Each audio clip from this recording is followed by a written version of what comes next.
all the heat and humidity that we have rolling in, this is a look at the mile-long bridge this afternoon. You can see the waves there out at Lake Saylorville, indicative of the winds that we have in place this afternoon. But these are a warming wind out of the southwest, transporting that hot and humid air in from the southern U.S. And you can see a lot of us right now already into the upper 80s to near 90. It's a little bit cooler out in the parts of western Iowa, as that's where we're starting to see more clouds work their way in, and even a few scattered showers and thunderstorms. We do carry that chance for an isolated shower or thunderstorm through the afternoon hours and into the evening as well, but our temperatures are going to be in the upper 80s to lower 90s today. We're going to be focused primarily on the northern and northwestern portions of the state. That's where we're already starting to see some clouds work their way in, and these are associated with a decaying area of scattered showers and storms. These aren't the cells we're going to be watching to turn severe. These will continue to work their way across northern and northeast Iowa through the next 5 to 6 hours or so, but later on into this evening and into tonight, there will likely be another round of thunderstorms that'll develop closer to this surface low over parts of eastern South Dakota and southwest Minnesota, and those will be the ones later tonight that will track across northern Iowa that could turn strong to severe. So we'll watch the next couple of hours. You can see that area of showers off to the northwest continues to work its way off to the east, primarily affecting the northern third of the state, mainly north of Highway 30 to the Iowa-Minnesota border.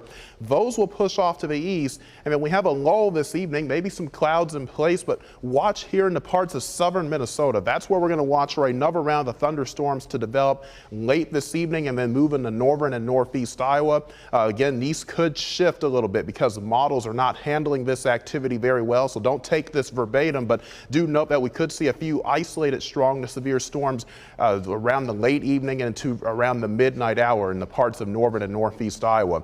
There is a level 1 to level 2 risk in place for this severe potential, the main threats being isolated large hail and strong winds. Today is not the day I'm most impressed with for severe weather. We'll watch that chance to the north, but tomorrow's where we're going to really have to watch, because that's where this front off to the north will begin to push to the south, and the models are now starting to show that this front is going to slow down a little bit, which means for areas south of Highway 30, I-80, we're going to really allow that energy to build up. And so by mid to late afternoon, big thunderstorms are likely going to develop along and south of this boundary, and there will be a lot of energy in place for these storms to turn strong to severe. Right now there is a level 1 to level 2 risk in place for tomorrow, but that could certainly get pulled back to the north and upgraded as we get higher confidence for tomorrow's risk. And again, all modes on the table tomorrow for strong winds and large hail, and we can't even rule out a brief tornado.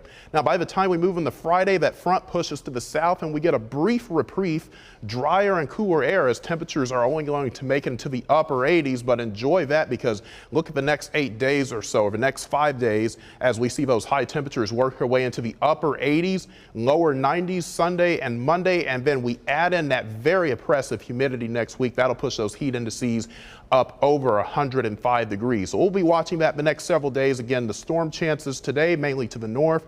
Tomorrow during the afternoon, central and southern Iowa. Friday, a high of 87, drier and cooler, and then there come more thunderstorm chances this upcoming weekend. And then after that, that heat really builds in going into early next week.